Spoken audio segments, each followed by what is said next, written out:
জান আমার কেন রাগ করছে, আমার সাথে এত শ্রদ্ধা সম্মান নিয়ে কথা বলতো কেমন লাগে বলো, না তো আমি এখনই আসতাম। ঠিক আছে, এখন আসলে আমার রোজা থাকবে না। জান আমার কেন রাগ করছে, আমার সাথে এত শ্রদ্ধা সম্মান নিয়ে কথা বলতো কেমন লাগে বলো, না তো আমি এখনই আসতাম। আমার জাস্ট বুকটা ভেঙে গেছে। এইভাবে মানুষ বিজয় উদযাপন করে। আসল নাম মোহাম্মদ নজরুল ইসলাম, যাকে আপনারা চেনেন আসিফ নজরুল নামে। মোহাম্মদ নজরুল ইসলাম নাম পাল্টে যেভাবে আসিফ নজরুল হয়েছেন, ঠিক একইভাবে খোলস পাল্টে এক এক সময় এক এক পাত্রে হাজির হয়েছেন। পাত্র আলাদা হলেও পাত্রী হিসাবে আসিফ নজরুল সবখানে ফিট। কতটা ফিট সেটা জানতে আজকের পুরো অনুসন্ধান। আসিফ নজরুল স্যার, তুমি আসলে কার? কথায় আছে প্রয়োজনীয়তায় উদ্ভাবনের জনক। আসিফ নজরুল স্যারকে নিয়ে আজকের অনুসন্ধানটাও প্রয়োজনের প্রেক্ষিতেই করতে হয়েছে। অনেক জরুরি ইস্যুর মাঝেও আসিফ নজরুল স্যারের ইস্যুটাকে প্রাধান্য দিতে হয়েছে, কারণ তার হাতে আমাদের ভবিষ্যৎ গড়ার দায়িত্ব দিয়েছি আমরা। ইতিহাস গড়ার পথে যাত্রা করা ট্রেনের চালক যদি ভুল পথে যাত্রা করে, তাহলে এই জাতি আর কখনোই গন্তব্যে পৌঁছতে পারবে না। আসিফ নজরুল ওরফে নজরুল ইসলামকে সামনে রেখে সুখের স্বপ্ন নিয়ে 18 কোটি যাত্রী যে ট্রেনে চেপে বসেছে, সেই ট্রেন ভবিষ্যতে কোন দিকে যাবে সেটা অনুমান করতে চালকের অতীত সম্পর্কে একটু জেনে আসা বাঞ্ছনীয়। আসিফ নজরুলের অতীত কেমন সেটা জানার আগে ভারতীয় গোয়েন্দা সংস্থা বাংলাদেশে কিভাবে তাদের অপতৎপরতা চালায় সেটা একটু বুঝে আসতে হবে। বাংলাদেশের রয়ের প্ল্যান অনুযায়ী মোট 3টি লেয়ার কাজ করে। প্ল্যান এ সরাসরি ভারতের পক্ষে ঘোষণা দিয়ে কাজ করা, যেটা গেল 15 বছর আওয়ামী লীগ এবং হিন্দুরা করেছেন। রাষ্ট্রীয় গুরুত্বপূর্ণ প্রতিষ্ঠানগুলোতে বড় বড় পদ পদবি নিয়ে এরা সরাসরি ভারতের এজেন্ডা বাস্তবায়ন করেছে বাংলাদেশে। এমনকি শেখ হাসিনা নিজে ঘোষণা দিয়ে ভারতের পক্ষে কাজ করার কথা স্বীকার করেছেন। আমরা ভারতকে যে দিয়েছি সেটা ভারত সারা জীবন মনে রাখবে। দ্বিতীয় লেয়ারে থাকা রয়ের সদস্যরা কাজ করে গোপনে। তারা সরাসরি ভারতের পক্ষে কথা না বললেও ভারতীয় দূতাবাসের সাথে তাদের সার্বক্ষণিক যোগাযোগ রেখে ভারতের প্রয়োজনে সবকিছু করে থাকে। তৃতীয় লেয়ারে থাকা রয়ের সদস্যরা সবচেয়ে ভয়ঙ্কর। এদেরকে সাধারণ দৃষ্টিতে দেখে মনে হবে প্রচণ্ড ভারত বিরোধী, কিন্তু গোয়েন্দাদের প্রথম 2টি লেয়ার যখন অকৃতকার্য হয়, তখন সবশেষ লেয়ারটি কৌশলে দাঁড়িয়ে যায়। আর এই লেয়ারে যারা থাকে তাদের পরিচয় যখন প্রকাশ পায়, তখন আসলে কিছুই করার থাকে না। যে কারণে এদের ব্যাপারে অতি সাবধানী হওয়া অত্যন্ত জরুরি। এই শ্রেণীর ভারতীয় এজেন্টদেরকে সবচেয়ে বেশি কৌশলী হতে হয়, কারণ তাদেরকে ডুয়েল রোল প্লে করে দুই পক্ষকেই খুশি রাখতে হয়। এই ধরনের গোয়েন্দা এজেন্ট নির্বাচনে ভারতীয় গোয়েন্দাদের কিছু সুনির্দিষ্ট চাহিদা থাকে। এসব ক্ষেত্রে যারা আওয়ামী চেতনাধারী, দুশ্চরিত্র, ইসলাম বিদ্বেষী এমন ধরনের সব ব্যক্তিদেরকে বাছাই করা হয়। অন্তরে আওয়ামী চেতনা লালন করলেও প্রকাশ্যে তাদেরকে বিপরীত রূপে আত্মপ্রকাশ করানো হয়। এ ধরনের এজেন্ট তৈরিতে 1 যুগ 2 যুগ আবার কখনো তারও বেশি সময় লেগে যায়, যাতে তাদের পেছনের ইতিহাস মানুষ ভুলে যায়। দেখতে কিছুটা নিষ্পাপ, শ্রুতিমধুর, বাকপটু গোছের এসব এজেন্টদেরকে দিয়ে কখনো কখনো সাধারণ ভারত বিরোধীদের চাইতেও কঠোর ভাষায় ভারতকে আক্রমণ করানো হয়, যা দেখে মনে হবে এরা প্রচণ্ড ভারত বিরোধী। আর এভাবেই তাদেরকে ভারত বিরোধী শিবিরে ধীরে ধীরে জনপ্রিয় করে তোলা হয়। অত্যন্ত যৌক্তিক কারণে আজকে ভারতের বিরুদ্ধে আমাদের স্বাধীনতার ডাক দিতে হবে, ভারতের বিরুদ্ধে আমাদের সার্বভৌমত্বের ডাক দিতে হবে। আসিফ নজরুল ভারতের সেই দীর্ঘমেয়াদী প্ল্যান সি এর অংশ কিনা সেটা বুঝতে আমাদেরকে আরও 32 বছর পেছন থেকে শুরু করতে হবে। 19 জানুয়ারি 1992। 1975-এর 15 আগস্ট থেকে 1981 সাল পর্যন্ত 6 বছর ভারতীয় মগজ ধোলাইয়ের পর দেশে ফেরেন শেখ হাসিনা। শেখ হাসিনা দেশে ফেরার 15 দিনের মাথায় জিয়াউর রহমানকে হত্যা করে ভারত। জিয়াউর রহমান যেভাবে আন্তর্জাতিক মহলের কাছে জনপ্রিয় হয়ে উঠছিলেন, তাতে ভারতের মাথা ব্যথার কারণ হয়ে দাঁড়ায়, যে কারণেই তাকে হত্যা করে এরশাদকে ক্ষমতায় বসানো হয়। এদিকে প্রধানমন্ত্রী হিসেবে শেখ হাসিনাকে প্রস্তুতির কাজও চলতে থাকে। 1990 সালে এরশাদের পতনের পর ভারতের ইচ্ছে ছিল শেখ হাসিনাকে প্রধানমন্ত্রী বানানোর, কিন্তু 1991 সালে নির্বাচনে সবাইকে অবাক করে দিয়ে বাংলাদেশের মানুষ বেগম খালেদা জিয়াকে প্রধানমন্ত্রী নির্বাচিত করেন। 1991 সালে খালেদা জিয়া প্রধানমন্ত্রী হবার বছর না ঘুরতেই শুরু হয় ভারতের প্রথম চক্রান্ত। 1992 সালের শুরুতেই শুরু হয় দেশকে বিভাজনের মুখে ঠেলে দেওয়ার প্রথম ভারতীয় অভিযান। ভারতীয় চর জাহানারা ইমামকে সামনে রেখে প্রতিষ্ঠা করা হয় 71-এর ঘাতক দালাল নির্মূল কমিটি এঘাদানিক। শুরু হয় বিভাজনের রাজনীতি। শেখ মুজিবের সময়ে কথিত যুদ্ধাপরাধের মীমাংসিত একটি বিষয়কে সামনে এনে পুরো জাতিকে স্বাধীনতার পক্ষ আর বিপক্ষের 2 ভাগে ভাগ করে দেওয়া হয়। সার্বভৌম রাষ্ট্রের সংবিধানকে বৃদ্ধাঙ্গুলি দেখিয়ে তৈরি করা হয় কথিত গণ আদালত, এবং সেই আদালতে বিচারিক কার্যক্রম পরিচালনা করা হয় রাষ্ট্রের বিচার ব্যবস্থাকে চ্যালেঞ্জ করার অপরাধে। খালেদা জিয়া সরকার জাহানারা ইমাম সহ 24 জনের বিরুদ্ধে একটি রাষ্ট্রদ্রোহ মামলা করেন। নিশ্চয়ই ভাবছেন অনুসন্ধানের কোথা থেকে কোথায় যাচ্ছে। আসলে এত কিছু বলার কারণ, যাকে নিয়ে অনুসন্ধানের শুরু করেছে সেই আসিফ নজরুলের আসল পরিচয় খুঁজে বের করতেই এত কিছু বলা হচ্ছে। 1992 সালে খালেদা জিয়ার সরকার প্রথম ভারতের যে ষড়যন্ত্র রুখে দিয়েছিলেন, সেই ষড়যন্ত্রের উদ্যোক্তাদের মধ্যে অন্যতম ছিলেন জাহানারা ইমাম, শাহরিয়ার কবির, মুনতাসির মামুন এবং ভারতীয় গুপ্তচর আসিফ নজরুল। জাহানারা ইমামকে প্রধান আসামি করে খালেদা জিয়ার সরকার যে রাষ্ট্রদ্রোহ মামলাটি করেছিল, সেই মামলার অন্যতম একজন আসামি ছিলেন আমাদের আজকের আসিফ নজরুল ওরফে মোহাম্মদ নজরুল ইসলাম। আসিফ নজরুল এখন নাম করা কলাম লেখক, তাকে নিয়োগ করা হলো। আপনারা জেনে খুশি হবেন, আসিফ নজরুলের আদর্শিক গুরুর নাম জনাব শাহরিয়ার কবির। শাহরিয়ার কবির যখন সাপ্তাহিক বিচিত্রার সম্পাদক, আসিফ নজরুল ছিলেন তার প্রধান সেনাপতি। ভারতের এজেন্ডা বাস্তবায়নে ভারতের প্রধান সেনাপতির ভূমিকায় ছিলেন শাহরিয়ার কবির। শাহরিয়ার আসিফদের যৌথ প্রযোজনায় ভারতীয় মিশন বাস্তবায়নের কাজ যখন তুঙ্গে, তখন ভারতীয় ষড়যন্ত্রের বীজ দাঁত ভেঙে দিতে উল্কার মতো ছুটে আসে এক উজ্জ্বল নক্ষত্র। আমরা ভারতকে দেখিয়ে দেব ইনশাআল্লাহ, এই পৃথিবীতে বাংলাদেশের সবচাইতে বড় দুশমন ভারত। সবচাইতে বড় দুশমন কে? হ্যামিলিয়নের বাসিওয়ালার মতো মাওলানা দেলোয়ার হোসেন সাইদি যখন অ আ ক খ করে সারা দেশের মানুষকে ভারতীয় ষড়যন্ত্রের ব্যাপারে ঐক্যবদ্ধ করছিলেন, তখনই পদে আগুন জ্বলে যায় আসিফ নজরুল আর তার আধ্যাত্মিক গুরু শাহরিয়ার কবিরের। আমি আল্লাহর নামে কসম করে বলছি, আল্লাহ কসম, তোমার ইজ্জতের কসম, তোমার সম্মানের কসম, 1971 সনের এক ফোঁটা বাড়ি বা কাদা আমার গায়ে লাগে নাই। ভারতের বিরুদ্ধে গর্জে ওঠা সাইদি 80 দশক থেকে এদেশের মানুষকে ভারতীয় ষড়যন্ত্রের বিষয়ে সচেতন করতে থাকেন। গল্প কেচ্ছা কাহিনীর পরিবর্তে কোরআনে বিদ্যমান রাজনৈতিক এবং অর্থনৈতিক তফসিরের মধ্য দিয়ে নতুন ধারার কোরআনের মাহফিলের যাত্রা শুরু করেন আল্লামা দেলোয়ার হোসেন সাইদি। বিড়ালের মতো 500 বছর বেঁচে থাকার কোনো লাভ নাই, সিংহের মতো 1 ঘন্টা বাঁচতে চাই। দলমত নির্বিশেষে সকলের কাছে সাইদি যখন সমানভাবে সমাদৃত হয়ে উঠতে থাকেন, তখন 1989 সালে আসিফ নজরুল প্রথম ব্যক্তি যিনি তার পত্রিকার পৃষ্ঠা জুড়ে এক মিথ্যা সংবাদ ছাপান, যার শিরোনাম দেওয়া হয় সাইদি সমাচার এক ধর্ম ব্যবসায়ীর উত্থান। বিশাল সেই সংবাদের কয়েকটি লাইন পড়লে আসিফ নজরুল কত বড় মাপের একজন মিথ্যুক, প্রতারক এবং হলুদ সাংবাদিক ছিলেন সেটার কিঞ্চিত প্রমাণ পেয়ে যাবেন। লেখার শুরুতে সাংবাদিক আসিফ নজরুল লেখেন, মাওলানা দেলোয়ার হোসেন সাইদি বিরোধী সাম্প্রতিক গণবিক্ষোভের মধ্য দিয়ে দেশে মৌদুদিবাদ এবং ধর্ম ব্যবসার রাজনীতির অগ্রহণযোগ্যতা আবারও প্রমাণিত হয়েছে। সিলেট, ঢাকা, চট্টগ্রাম সহ দেশের বিভিন্ন স্থানে জামাতের মঞ্চনায়ক সাইদের বিরুদ্ধে স্বতঃস্ফূর্তভাবে জনমত গড়ে উঠেছে। পিরোজপুরের এই মাওলানার জীবনে বিতর্কের সূচনা আগে থেকেই। শর্ষিনা মাদ্রাসায় 5ম ক্লাসের ছাত্র থাকাকালীন অবস্থায় জামাত রাজনীতি সংশ্লিষ্ট থাকার সন্দেহে তাকে মাদ্রাসা থেকে বের করে দেওয়া হয়। তারপর তিনি লেখেন, শর্ষিনা মাদ্রাসার পর তিনি খুলনা আলিয়া মাদ্রাসায় ভর্তি হন। সে মাদ্রাসা থেকে তিনি কামেল পাশ আদৌ করেছেন কিনা এ নিয়ে দেশের আলেম সমাজের প্রচুর সন্দেহ রয়েছে। দেশের শতাধিক আলেম এ বিষয়ে সত্যতা প্রমাণের জন্য সাইদের প্রতি একাধিকবার চ্যালেঞ্জ ছুড়ে দিলেও দেলোয়ার হোসেন সাইদি নাকি কখনোই সেই চ্যালেঞ্জ গ্রহণ করেননি। সাইদের ইসলাম শিক্ষার পরিপূর্ণতা নিয়ে প্রশ্ন থাকলেও তার কণ্ঠ চটলতা এবং শ্রোতা আকর্ষণ ক্ষমতা বরাবরই দ্বিধাহীনভাবে স্বীকৃত। বিভিন্ন টকশোতে ব্যক্তিগত আক্রমণ করার বিরুদ্ধে সবক দিয়ে আসিফ নজরুল তার সেই লেখায় দেলোয়ার হোসেন সাইদিকে চরমভাবে ব্যক্তিগতভাবে আক্রমণ করেছিলেন। তিনি লিখেছেন, বিভিন্ন সূত্রের দেওয়া তথ্য অনুযায়ী স্বাধীনতা যুদ্ধের আগেই কণ্ঠ সম্পদকে অবলম্বন করে সাইদি পিরোজপুরের গড়ের হাটে সুর করে আতর তসবিহ ধর্মীয় পুস্তক বিক্রি করে জীবিকা নির্বাহ করতেন। এরপর গুরুত্বপূর্ণ দুটি লাইন আছে, সেই লাইনগুলো আপনাদেরকে জানানোর আগে আসিফ নজরুল দেলোয়ার হোসেন সাইদিকে নিয়ে সম্প্রতি একটি বক্তব্য দিয়েছেন, সেটা দেখে আসা যাক। একমাত্র দেলোয়ার হোসেন সাইদি ছাড়া আমার জানা মতে আর কি বাকি সবারই আপনার যতটুকু আমি পড়াশোনা করেছি ইনভলভমেন্ট ছিল। হঠাৎ করে দেলোয়ার হোসেন সাইদিকে নির্দোষ দাবি করা আসিফ নজরুল 1986 সালে কি বলেছিল সেটা তার সেই লেখাতেই রয়েছে। আসিফ নজরুল প্রথম ব্যক্তি যিনি দেলোয়ার হোসেন সাইদিকে যুদ্ধাপরাধী হিসেবে অভিযুক্ত করেছিলেন। তিনি লিখেছেন, সাইদি স্বাধীনতা যুদ্ধের সময় পাক হানাদার বাহিনীর প্রত্যক্ষ সহযোগিতায় লিপ্ত ছিলেন। তিনি ধর্মের দোহাই দিয়ে গনিমতের মাল হিসেবে গড়েরহাট বন্দরের হিন্দু সম্প্রদায়ের বাড়িঘর লুট করেছেন এবং মদন নামে একজন হিন্দু ব্যবসায়ীর দোকান ঘর ভেঙে দিয়ে নিজের বাড়িতে নিয়ে গেছেন বলেও দাবি করেছেন আসিফ নজরুল। মুক্তিযুদ্ধের পর সাইদি দীর্ঘ সময় পালিয়ে থাকেন এবং 10 বছর পর নাকি নিজ গ্রামে আসেন। পুরো লেখার শুরু থেকে শেষ পর্যন্ত পুরোটাই সাইদি সম্পর্কে যা কিছু বলা হয়েছে সব ডাহা মিথ্যা। আর এই হচ্ছে আসিফ নজরুলের সাংবাদিকতার নমুনা। আসিফ নজরুল নিজের খোলস পাল্টানোর সময় মাঝে একবার এই লেখার ব্যাখ্যা দিয়েছিলেন, যেখানে তিনি বলেছিলেন শাহরিয়ার কবিরের দ্বারা প্রভাবিত হয়ে নাকি তিনি সাইদি সম্পর্কে এসব লিখেছিলেন। কিন্তু এটা শুধু একটা চুরি কিংবা ছিনতাইয়ের ঘটনা নয়। এই লেখার মাধ্যমে দেলোয়ার হোসেন সাইদির বিরুদ্ধে যুদ্ধাপরাধের অভিযোগ উঠতে শুরু করে এবং তারই ফলশ্রুতিতে আওয়ামী লীগ সরকার দেলোয়ার হোসেন সাইদিকে আটক করে এবং দীর্ঘ 1 যুগ জেলখানায় বন্দী থাকার পর শাহাদাত বরণ করেন দেশবরেণ্য এই আলেম। আসিফ নজরুলের এক লেখায় একজন নিষ্পাপ মানুষের জীবন কেড়ে নিয়েছে। অতএব দেলোয়ার হোসেন সাইদির হত্যাকাণ্ডের জন্য আসিফ নজরুল প্রত্যক্ষভাবে দায়ী। আসিফ নজরুল যে আগাগোড়া একজন চেতনাধারী লোক সেটা গণজাগরণ মঞ্চের সময়ও প্রমাণিত হয়েছে। আসিফ নজরুলের নাকের ডগায় গণজাগরণ মঞ্চের নামে বাংলাদেশের বিচার ব্যবস্থাকে গণধর্ষণ করা হলেও আসিফ নজরুল গণজাগরণ মঞ্চের ব্যাপারে একদম টু শব্দ পর্যন্ত করেননি। বস্তুত শাহবাগের গণজাগরণ মঞ্চ সেই আসিফ নজরুলদেরই ঘাতক দালাল নির্মূল কমিটির ফসল। আসিফ নজরুলের কাঁধে দেওয়া ভারতীয় ষড়যন্ত্রের প্রথম অ্যাসাইনমেন্ট শেষ হয়েছে। আসিফ নজরুল নিজেকে পাল্টে এখন ভারত বিরোধী আর আওয়ামী বিরোধী প্রমাণের চেষ্টা করে যাচ্ছেন। মাঝে হজ করে এসেছেন, রোজাও রাখেন, রোজার মাঝে পরকিয়া করতে গিয়ে কাপড়ও নষ্ট করেন। এখন তুমি বাসায় একা একা বসে আছো, কেউ যত্ন নিচ্ছে? স্বপ্ন কিছু না, আমি খালি শুয়ে ঘুমাচ্ছি। শুয়ে আছে, চলে আসো না কেন? দেখে যাও আমাকে। হ্যাঁ, আমাকে দেখে যাও। আমিও তো চাই। জ্বর আক্রান্ত অবস্থায় পড়ে আছো এখন।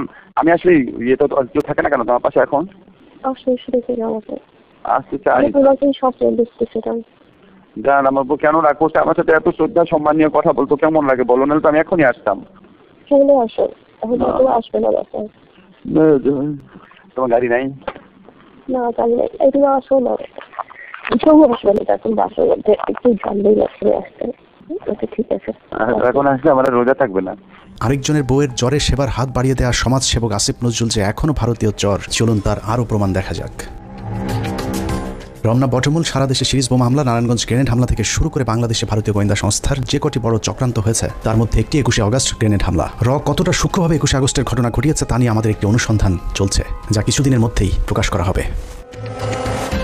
সম্প্রতি 21 আগস্টের মামলা থেকে তারেক রহমান সহ বিএনপির সব আসামিদেরকে অব্যাহতি দেওয়া হয়েছে। তার মানে বিএনপি এই ঘটনার সাথে জড়িত নয়। অথচ এই আসিফ নজরুলের স্বভাব সুলভ জোরালো ভঙ্গিতে বলেছিলেন 21 আগস্ট গ্রেনেড হামলার জন্য দায়ী বিএনপি এবং ওই ঘটনাটি ধামাচাপা দেওয়ার জন্যও নাকি বিএনপি চেষ্টা করেছিল। বিএনপি কি এই হত্যার ঘটনা 21 আগস্ট আক্রমণের ঘটনা ধামাচাপা দিতে চেয়েছে? অবশ্যই চেয়েছে।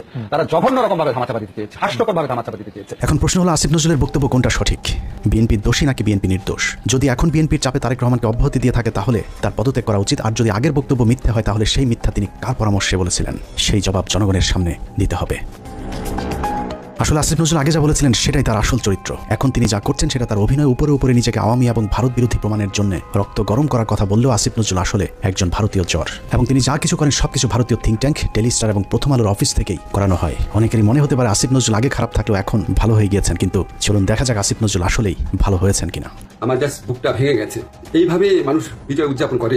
আপনার পলিটিক্যাল অপোনেন্টের উপর আপনার রাগ থাকতে পারে, আপনার পুলিশের উপর রাগ থাকতে পারে, এই জন্য এইভাবেই নির্বিচার হামলা করা হবে। 5 তারিখ বিজয়ের পর আসিফ নজরুলের প্রথম ভিডিও বার্তা ছিল আওয়ামী লীগের প্রতি সমবেদনা জানিয়ে। আওয়ামী লীগকে বাঁচাতে তার কাকুতি দেখে মনে হয়েছে নিজ দলের নির্যাতিত মানুষের পক্ষে দাঁড়িয়েছেন আসিফ নজরুল। অথচ তার কয়েক ঘন্টা আগেও প্রায় 2000 মানুষকে নির্মমভাবে হত্যা করেছে এই আওয়ামী লীগেরই সন্ত্রাসীরা। একটা ঘটনা যেন আর না ঘটে। আমার প্রতি যদি আপনাদের বিন্দুমাত্র ভালোবাসা থাকে, যাদের ভালোবাসা থাকে তারা এই কাজ করবেন না।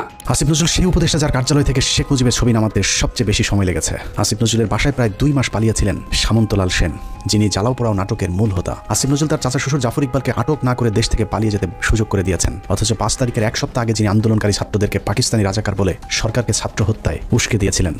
আসিফ নজরুল খুনের মামলার আসামি আনোয়ার হোসেন মঞ্জুকে পুলিশ আটক করার 1 ঘন্টার মাথায় ছেড়ে দিতে বাধ্য করেছিলেন। এই ঘটনায় আসিফ নজরুল তার এক সাংবাদিক বন্ধুর মাধ্যমে 5 কোটি টাকা নগদ ঘুষ নিয়েছিলেন। ঘটনাটি তদন্ত করলে বেরিয়ে আসবে আসিফ নজরুলের তদবিরে আনোয়ার হোসেন মঞ্জু ছাড়া পেয়েছিলেন কিনা। অথচ মঞ্জুর ইত্তেফাক পত্রিকা গেল 15 বছর হাসিনার দালালি করেছে এবং আন্দোলনের সরাসরি ছাত্রদের বিরুদ্ধে অবস্থান নিয়েছিল ইত্তেফাক পত্রিকা।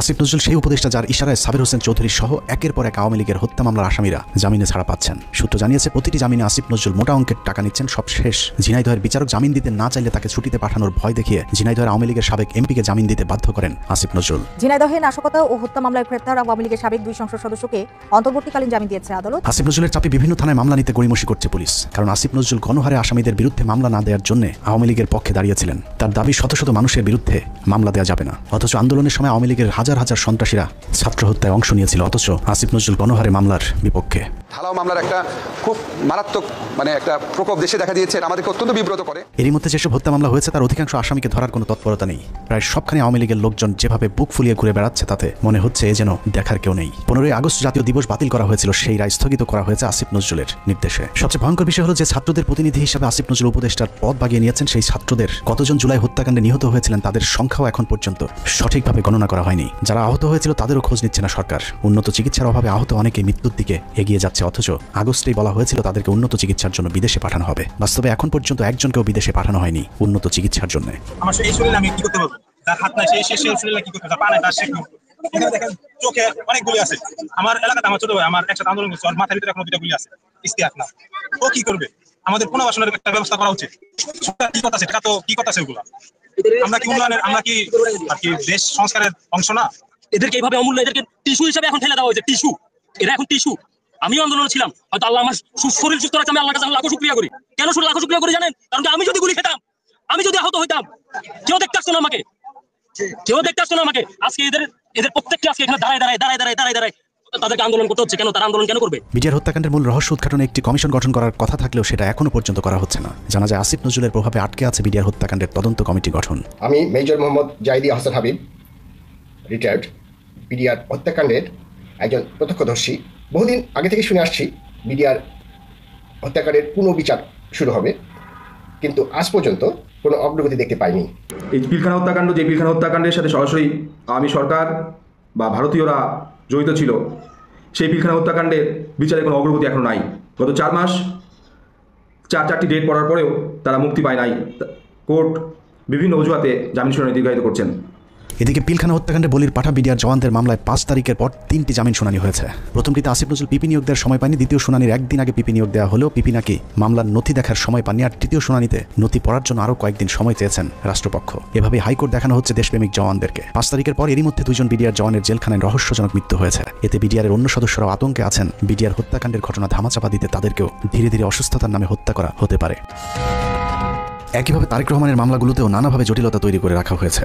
এখনও লুৎফুজ্জামান বাবরকে ছাড়ার কোনো খবর নেই। এক মহান দেশপ্রেমিক সেনা কর্মকর্তা মেজর জেনারেল রেজ্জাকুল হায়দারকে এখনও মামলার দোহাই দিয়ে জেলে আটকে রাখা হয়েছে। দেখে মনে হচ্ছে আসিফ নজরুল আর প্রথম আলোর জন্যই ছাত্ররা স্বাধীনতা এনেছিল। এখনো কয়েক হাজার আলেম জেলখানায় বন্দী, কৃত্রিম জটিলতা সৃষ্টি করে তাদের জামিন শুনানির সুযোগও দেওয়া হচ্ছে না। ডিজিটাল সিকিউরিটি অ্যাক্টের মামলায় হাসিনা সরকারের আমলে যারা জেলে গিয়েছিলেন তাদের অধিকাংশ এখনো পর্যন্ত জেলখানায় বন্দী আছেন। ভাবুন তো, তাদের জন্য কি স্বাধীনতা আসেনি? এখন প্রশ্ন হলো, বিদ্রোহী সরকারের বিদ্রোহী কাজী নজরুল ইসলামের ভূমিকায় অবতীর্ণ হওয়া আসিফ নজরুল তাহলে করছেটা কি? চলুন দেখা যাক আসিফ নজরুল কি করছে। 17 মে 2021।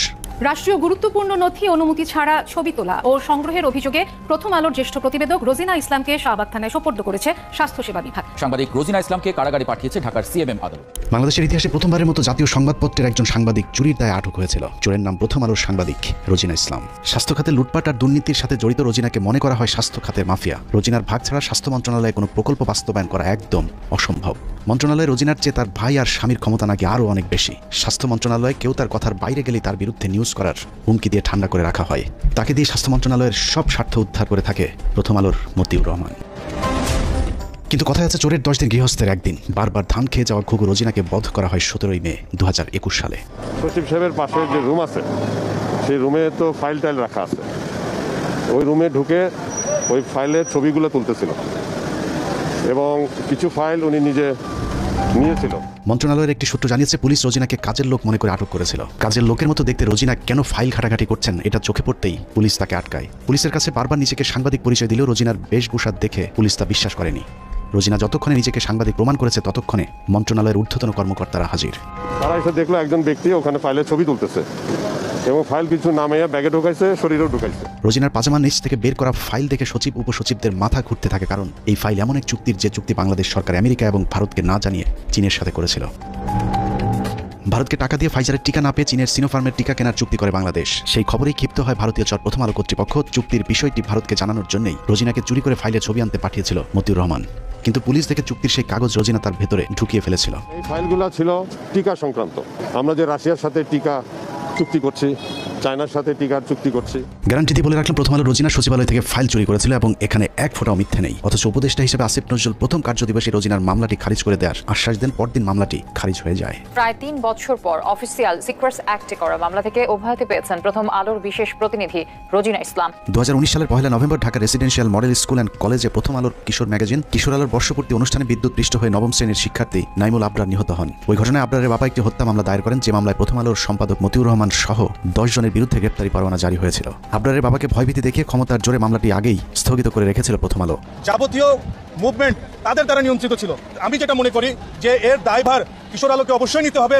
সুপ্রিম কোর্টের একটি সূত্র জানিয়েছে, আসিফ নজরুলের নির্দেশে পুরো মামলাটি খারিজ করে দেওয়ার প্রক্রিয়াও প্রায় চূড়ান্ত করেছেন। আসিফ নজরুল আর মাস দুয়েক আইন উপদেষ্টা হিসেবে থাকলে প্রথম আলোর নামে আর কোনো মামলা আদালতে অবশিষ্ট থাকবে না।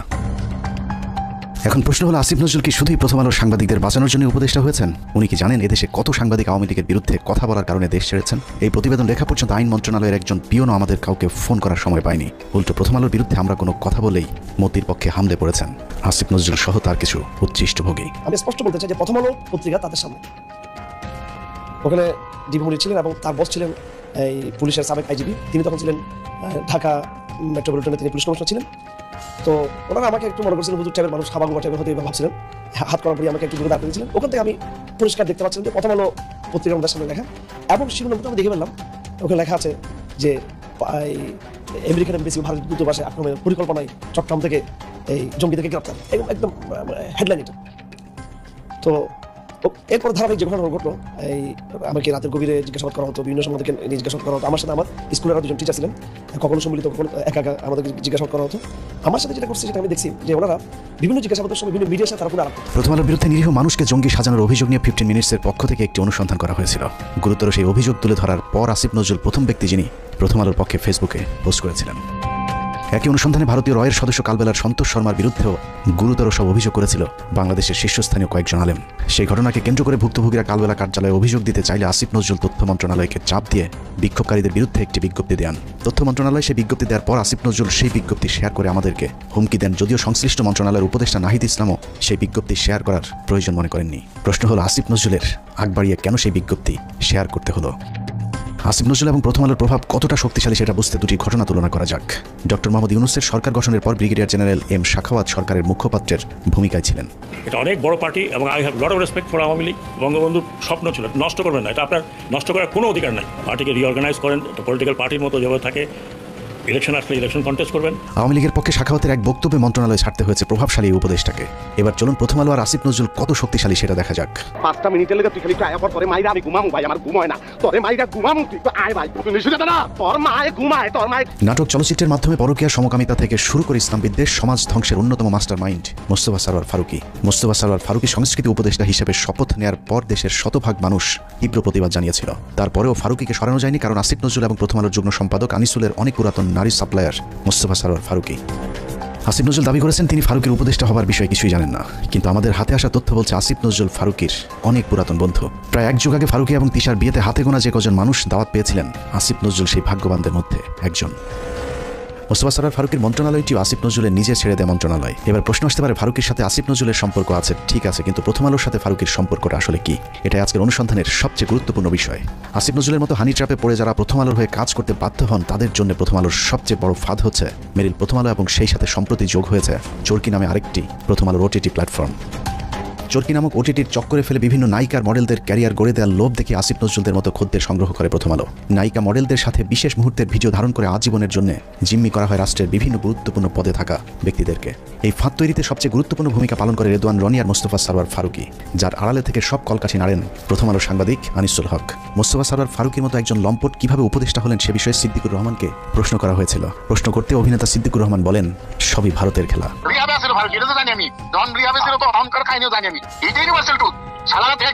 যে মানুষটাকে 90% মিডিয়ার মানুষ তাদের বিরোধী, 10% তার পক্ষের লোক পাওয়া যাবে কিনা সন্দেহ, সেই মানুষটা আমি পুরো অবাক হয়ে গেলাম।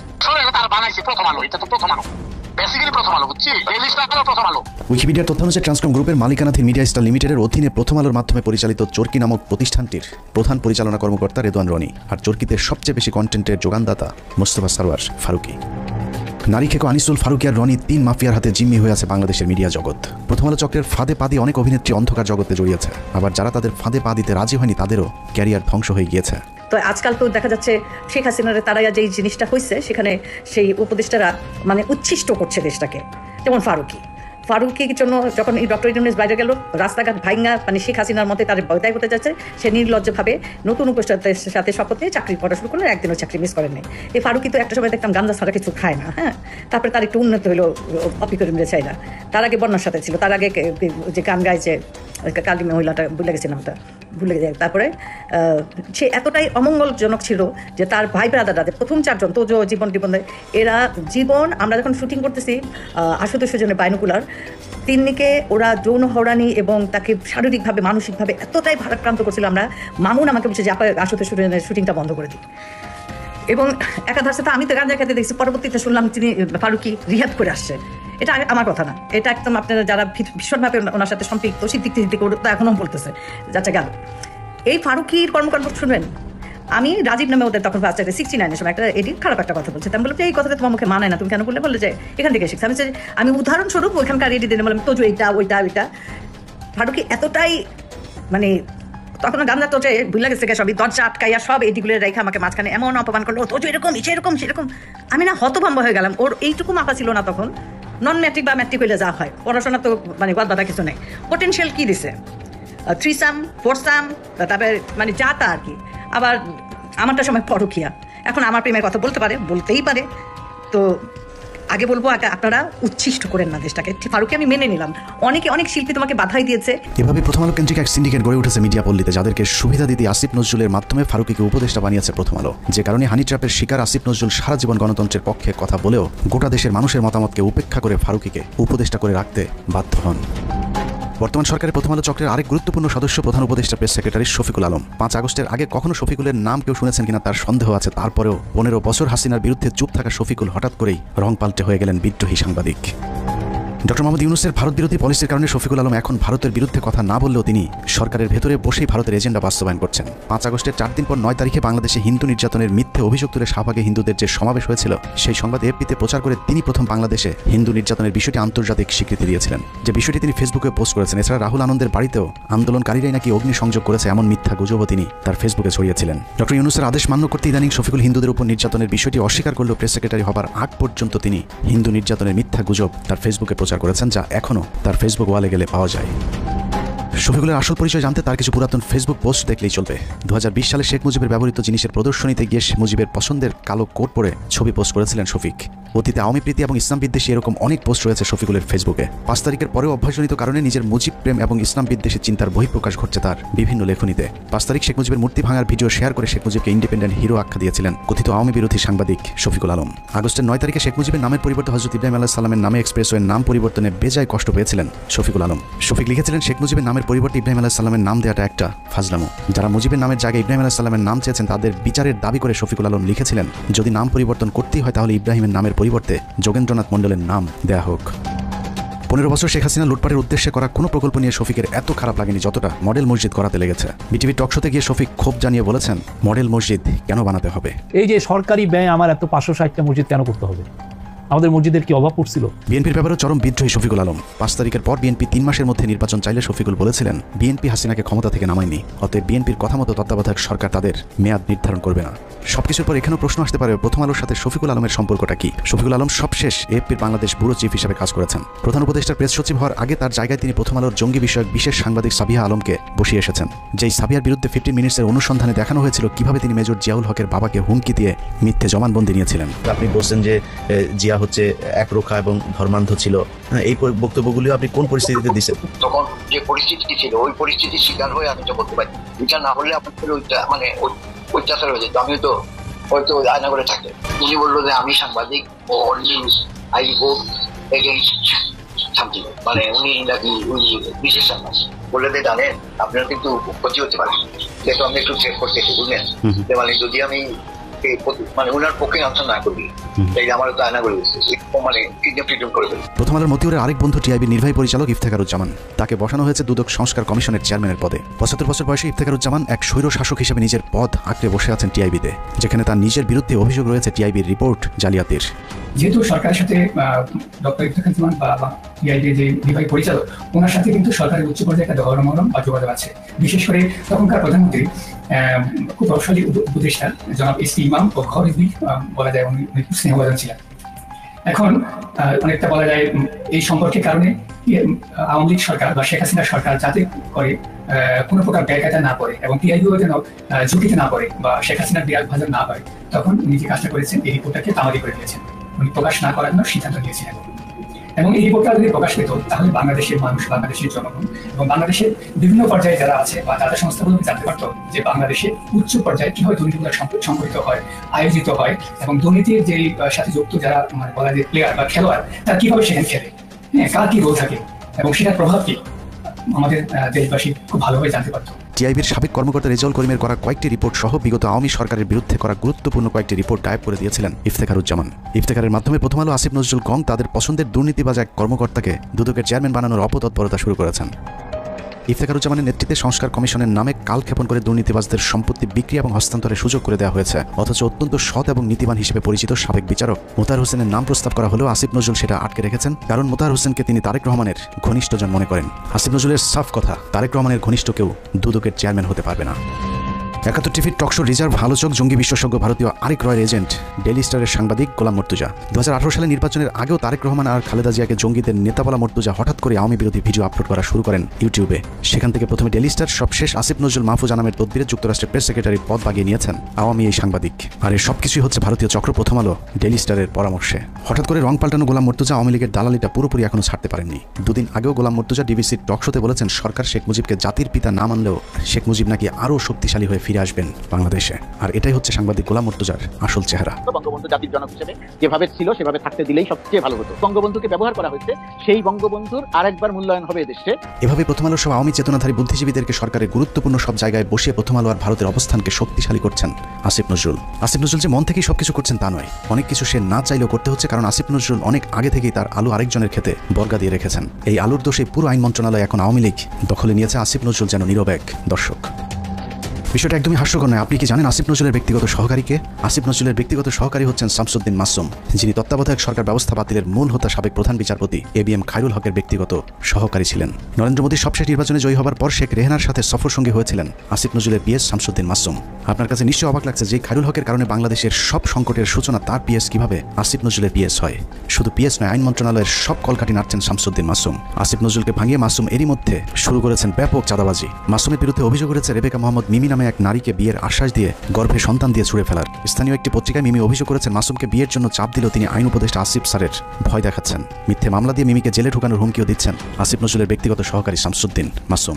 মাসুম যাই করুক, আসিফ নজরুলের আসলে কিছু করার নেই, কারণ তিনি মাসুমের কাছে জিম্মি। আসিফ নজরুল কেন মাসুমের কাছে জিম্মি সেটা বের করতে পারলেই আজকের পুরো অনুসন্ধানের মূল রহস্য বেরিয়ে আসবে। শামসুদ্দিন মাসুম আসিফ নজরুলের ঘনিষ্ঠ হবার আগে আইন মন্ত্রণালয়ের আরেক কর্মকর্তা উম্মে সরাবন তহুরাকে আসিফ নজরুলের কাছে পাঠিয়েছিলেন। কিন্তু উম্মে তহুরা যে শামসুদ্দিন মাসুমের বেড পার্টনার সেটা আসিফ নজরুল একেবারেই জানতেন না। যতদিনে জেনেছেন ততদিনে আসিফ নজরুলের গোপন ভিডিও তহুরার হাতে। সেই ভিডিওর ভয় দেখিয়ে আসিফ নজরুলের পিএস এর চেয়ারে বসানো হয়েছে শামসুদ্দিন মাসুমকে। আইন মন্ত্রণালয়ে আসিফ নজরুলের চেয়ার বড় হলেও ক্ষমতায় মাসুম আর তহুরার সবার চেয়ে উপরে, আর তাদেরকে দিয়ে প্রথম আলো আওয়ামীপন্থী কর্মকর্তাদেরকে গুরুত্বপূর্ণ সব পদে বসিয়ে যাচ্ছেন। এখানে প্রশ্ন আসতে পারে তহুরা মাসুমের সাথে প্রথম আলোর সম্পর্কটা কি? আসিফ নজরুলকে হানি ট্র্যাপে ফেলা উম্মে তহুরা ছিলেন প্রথম আলোর সাংবাদিক। এ ধরনের অভিযানে কাজে লাগাতেই প্রথম আলো তহুরাকে জুডিশিয়াল সার্ভিসে চাকরি নিয়ে দিয়েছিলেন। অনেকদিন আগে প্রথম আলো রয়ের রোপণ করা সেই গাছে এখন ফল ধরতে শুরু করেছে, আর আসিফ নজরুল সেই ফলের ছুঁড়ে ফেলা বীচির মতো অসহায়। মাসুমের মাধ্যমে আসিফ নজরুল তার নিয়োগ বদলি বাণিজ্য চালিয়ে যাচ্ছেন। সূত্র জানিয়েছে আসিফ নজরুল তার স্ত্রীকে আমেরিকা পাঠানোর প্রস্তুতি নিয়েছেন এবং 5 তারিখের পর থেকে 2 হাত ভরে টাকা কামাচ্ছেন এবং সেই টাকা যুক্তরাষ্ট্রে পাচার করবেন বলেও তার এক ঘনিষ্ঠ সূত্র জানিয়েছেন। এর মধ্যে তার ঘনিষ্ঠ এক সাংবাদিকের মাধ্যমে $1.3 মিলিয়ন দিয়ে বাড়ি কেনার চেষ্টা করছেন আসিফ নজরুল। আপনি সংস্কার আমার তো এই সংস্কারের প্রতি এখনো বিশ্বাস নেই। তো আসিফ নজরুল আপনি এত ছাত্রদের নিয়ে এত চিল্লাপাল্লা করেন, হই হুলস্থুল করেন যে সংস্কার করে নাকি উল্টাইয়া দিবেন, তো আপনি একজন বিচারপতি নিয়োগ দিচ্ছেন কেন? এই সংস্কারটুকু না করে একজন বিচারপতি নিয়োগ দিচ্ছেন কেন? এভাবে চলছে আসিফ নজরুলের সংস্কার। একদিকে ভারতীয় গোয়েন্দাদের শাখা অফিস ডেইলি স্টার প্রথম আলোর এজেন্টদেরকে বিভিন্ন জায়গায় বসানো হচ্ছে, অন্যদিকে আওয়ামী লীগকে বাঁচানোর সব চেষ্টা চালিয়ে যাচ্ছেন আসিফ নজরুল। মাঝখানে যে স্বপ্ন নিয়ে মানুষ জীবন দিল তাদের সেই স্বপ্ন অঙ্কুরেই বিনষ্ট হবার পথে। তারপরেও আমাদের দেশের কিছু মানুষ স্বপ্ন দেখে আসিফ নজরুলের হাত ধরে এই দেশ সিঙ্গাপুর হবে। তাদের সাথে আমিও একটু স্বপ্ন দেখতে চাই, আর সেই স্বপ্ন বাস্তবায়ন করতে হলে বাস্তবেও কিছু একটা হতে হবে। কিন্তু আসলেই কি বাস্তবে কিছুই হচ্ছে?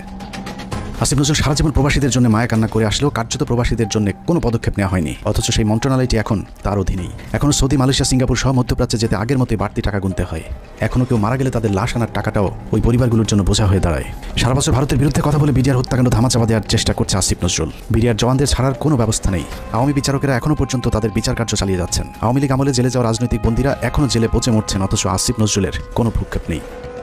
তারেক রহমানের বিরুদ্ধে মামলাগুলোর ক্ষেত্রে আইনের দোহাই দিয়ে আটকে রাখা হয়েছে। মাহমুদুর রহমানের মতো বিপ্লবীকে আইনের দোহাই দিয়ে জেলে ঢোকানো হয়েছে। কথায় কথায় আইন শেখানো আসিফ নজরুলকে উত্তর দিতে হবে কোন আইনে শেখ হাসিনাকে ক্ষমতা থেকে সরানো হয়েছে। আসিফ নজরুল উপদেষ্টাই বা হয়েছেন সংবিধানের কোন ধারায়? পুলিশ ধরার পর 3 হত্যা মামলার আসামি মুন্নি শাহ কোন আইনে ছাড়া পেলেন? রাতের আধারে আনোয়ার হোসেন মঞ্জুর কাছ থেকে 5 কোটি টাকা নিয়ে তারপর তাকে ছাড়তে বাধ্য করা সংবিধানের কত নম্বর অনুচ্ছেদে বর্ণিত আছে? আইন উপদেষ্টার চাচা শ্বশুর হলেই কি হত্যা মামলার ওয়ারেন্টের আসামিকে বিদেশে পাঠিয়ে দেওয়া যায়? তাহলে জাফর ইকবালকে আসিফ নজরুল কোন আইনে পালিয়ে যেতে সাহায্য করেছেন? সারা দেশে হত্যা মামলার আসামিরা নির্দ্বিধায় কোন আইনের বলে ঘুরে বেড়াচ্ছেন? বাংলাদেশের সংবিধানের কোন ধারায় তাদেরকে বাঁচানো হচ্ছে? পরিস্থিতি দেখে মনে হচ্ছে প্রথম আলোর তত্ত্বাবধানে সরকারের একটি অংশ আওয়ামী লীগকে বাঁচানোর আপ্রাণ চেষ্টা চালিয়ে যাচ্ছে। এত কিছুর পরও বিএনপি জামাতের এক শ্রেণীর নেতারা প্রথম আলো ডেইলি স্টারকে বাঁচাতে তাদের পাশে গিয়ে দাঁড়িয়েছে, অথচ 15 বছরে বাংলাদেশকে জঙ্গি রাষ্ট্র বানানোর কারিগর এই প্রথম আলো। শুধু বাংলাদেশ নয়, খালেদা জিয়া এবং তারেক রহমানকে জঙ্গিদের নেতা হিসেবে সারা পৃথিবীর কাছে তুলে ধরেছে এই প্রথম আলো ডেইলি স্টার। 2024 সালে বলে রাখলাম, প্রথম আলোকে ভারত মুক্ত করতে না পারলে এই দেশকে আবারও ভুগতে হবে। সমস্যা হলো যেদিন বুঝবেন সেদিন আর কিছুই করার থাকবে না। ভারত আর আওয়ামী লীগ যদি আরেকবার সুযোগ পায় তাহলে এই দেশকে আর কখনোই স্বাধীনতার সূর্য দেখতে দেওয়া হবে না। কে কোন দল করে জানি না, শুধু এতটুকুই বলবো, প্রথম আলোর পক্ষে যে কথা বলবে সেই ভারতীয় দালাল। অতএব প্রথম আলো আর স্বাধীনতা একসাথে বাংলাদেশের মানচিত্রে থাকতে পারে না। এটা কোনো পত্রিকা নয়, এটা ভারতীয় গোয়েন্দা সংস্থা বাংলাদেশি একটি শাখা। আমরা কোনো পত্রিকা বন্ধ চাই না, কিন্তু প্রথম আলোর বিরুদ্ধে যে মানুষ হত্যার ভয়াবহ অভিযোগ উঠেছে তার বিচার যতদিন না হবে ততদিন তাদের বিরুদ্ধে আমাদের যুদ্ধ চলবে। তাদের পাশে যে দাঁড়াবে তাকেই শত্রু হিসেবে চিহ্নিত করা হবে। আল্লাহ হাফেজ।